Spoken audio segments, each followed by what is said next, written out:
In today's video, I'm going to show you what has become my absolute favorite Warlock Strand build for PvE. With this build, you'll be constantly poisoning enemies, infinitely suspending them, and reducing their damage output as they die, and with the right mods and fragments, you can loop this endlessly. So I'm going to cover the aspects, fragments, exotics, and mods you'll need to turn Strand into the ultimate poison subclass on Warlock. If you find this video helpful, make sure you drop a like as a free way to support the channel. With that out the way, let's get into the video. Jumping into our build to get this Poison Strand build going. As far as the rift, you can run any rift you really want here. I recommend Healing Rift, just obviously it's going to give you the most survivability. Jump, whatever you prefer, but again, Burst Cloud I think feels the best out of all of them. Getting into our melee, we only have one choice here, which is Arcane Needle, but this is really going to be the key or an important part of this overall build, because when you hit this a target with Arcane Needle, it embeds in them, unraveling them. Unraveling is very similar to volatile rounds or being jolted, as in it's a part of the subclass that does damage over time, as you can see in the description there. It also pierces the shields of anti-barrier champions and stuns them, which is nice. And so this is great because while it's embedded, it does damage to that individual target and sends out projectiles that seek other targets, so also do damage and embed in other targets around them.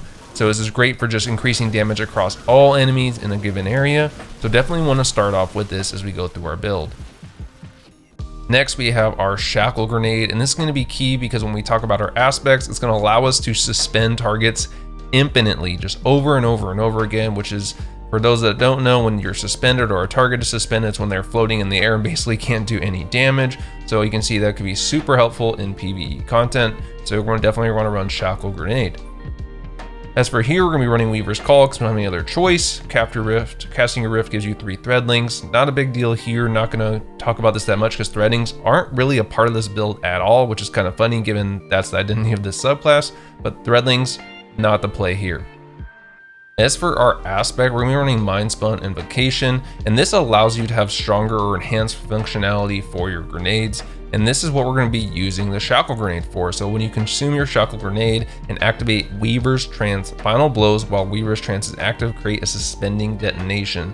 So what this does is you consume your grenade, activates Weaver's Trance, and this is about 25 seconds if I recall. And basically once you're killing enemies, it's going to not only suspend, it's going to create a suspending detonation, which means enemies near that enemy will become suspended. So this allows you to suspend multiple enemies at a time and basically again makes them helpless.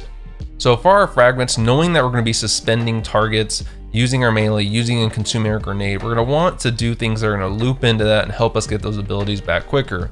Starting with Thread of Continuity, it's going to give us plus 10 strength, and this is great because suspend, unravel, and sever effects applied to targets have increased duration. So this is going to make sure all those effects that we just talked about in terms of unraveling targets and making them take more damage, suspending targets, and sever effects of making sure that they do less damage, all last longer. So the longer these things last, the more time it gives us to do what we need to do, get our abilities back up, and kind of melt enemies as we go. Next, we have Thread of Mind. Defeating suspended targets grants class ability energy. This is going to create a nice gameplay loop where when we cast our Rift, we can get grenade energy back. And as we're defeating suspended targets, which we're going to be doing a lot in this build, then we're going to get that class ability energy back, and just the loop continues from there. And it's quite simple to follow in that sense. Next, we have Thread of Generation. Dealing damage generates grenade energy, minus 10 discipline.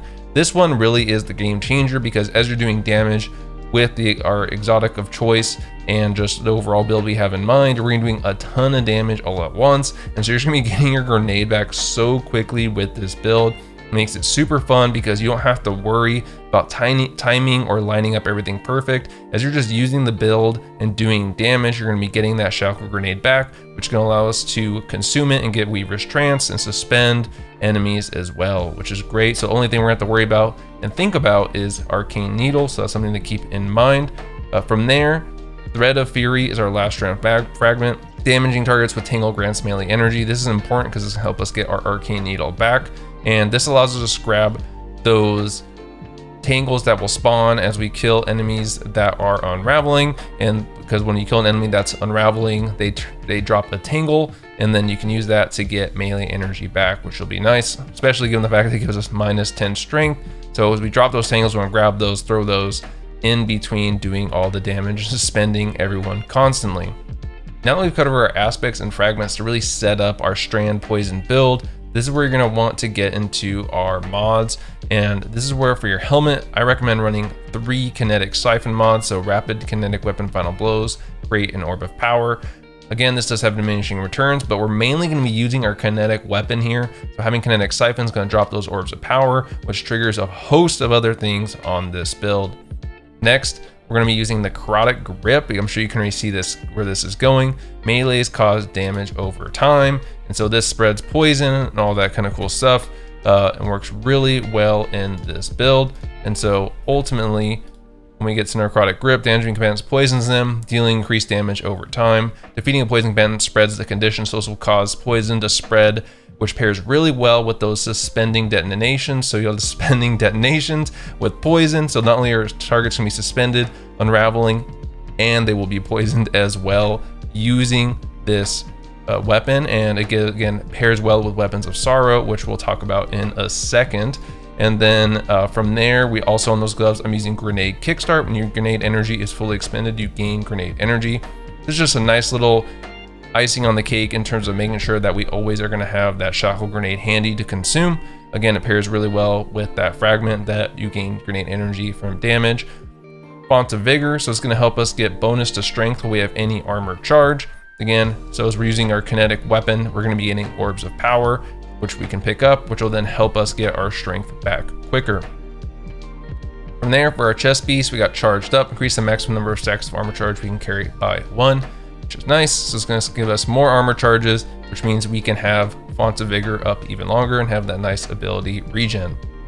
For our boots, I'm running Kinetic Surge. So your kinetic weapons gain a small amount to damage while you have any armor charge.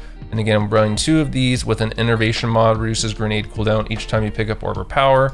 And now as I think about it, I would probably switch this out for a different mod. So I'd probably switch this out for a Invigoration. So it's going to give me reduce my melee cooldown instead, because I think at this point we're gonna be pretty good on grenade energy, so I'm not gonna worry about that too much. And again, this is gonna really help just with that melee cooldown, because that's the thing that's gonna really kick off making sure that we have as many different types of damage going all at once. And for our class ability, you may see, and I have updated it just during the video. This is because future Apathettic just noticed that I was running double bomber, which is not terrible here, but again, I think based on where your stats fall, you can run bomber or double outreach. Because my strength stat is low, just because my armor basically sucks, I ended up going with double outreach. It then reduces melee cooldown when using your class ability, and then time dilation. Your decaying armor charge has a longer duration. So this means when we get those armor charges from getting those orbs of power, they're gonna decay or tick down a little bit slower. It means we're gonna have our kinetic weapon surge a little bit longer, as well as our buff from Fonts of Vigor a little bit longer. And for our weapons, and here you really have the thing that makes this whole thing go, and that's Osteostriga. So Screaming Swarm fires a stream of sentient toxic projectiles that track the targeted enemy. And then of course you have Toxic Overload. Landing a final blow or multiple precision hits triggers a burst that poisons nearby targets. Obviously this pairs really well with necrotic grips. And then you have Osteostriga Catalyst. Poison final blows return ammo to the magazine. This is going to make sure that we get to points where you just have a ton of ammo in the magazine, just cuts on the downtime of having to reload or do anything like that. And so this is really what makes the whole build go. That with necrotic grips, and then combining that with the ability to unravel, suspend, and poison enemies all at once, all while also severing them, meaning that they're also doing less damage. And so this overall build works really well in terms of just the synergy. You want to lead with that melee, start the unraveling, make sure you consume your grenade to get Weaver's Trance, and then once you have Weaver's Trance, to start going to town with Osteostriga. And as you get those kills, you're going to suspend enemies, poison enemies, and be spreading that unraveling to multiple enemies all at once. And just this is a ton of damage, and it's so much fun. Great for clearing ads, even great for like some of the thicker bosses, those yellow bars. So this is going to be a really fun build. I'm going to see a lot of people probably running for a while. I'm sure more builds will come out as we come along, but this is what I've been enjoying a ton. And something else I want to just touch on is in terms of your artifact, I do recommend running authorized mods grenades, so that way this reduces the cost of all your grenade armor mods. So this is really helpful in this build as well, but not necessary. Also volatile flow, because then when you pick up those orbs of power, if you need to switch like a commemoration or any void weapon that fires basically just bullets, you're gonna have that volatile flow and be able to use those volatile rounds to help you dish out even more damage. And as far as our special, doesn't really matter here because we're mainly gonna be using Osteostriga and your heavy if you absolutely need it. But just running Osteostriga has been the main way I've run this build, and it's been a really easy loop to kind of follow and just dominate in PvE with. But let me know what you guys think of this build down below. Also, don't let me know what you think of the style. I'll throw a dim link in the description also, so you guys can easily equip this build and just have all the aspects and fragments thrown on there. So that way you can equip this and add it to your loadouts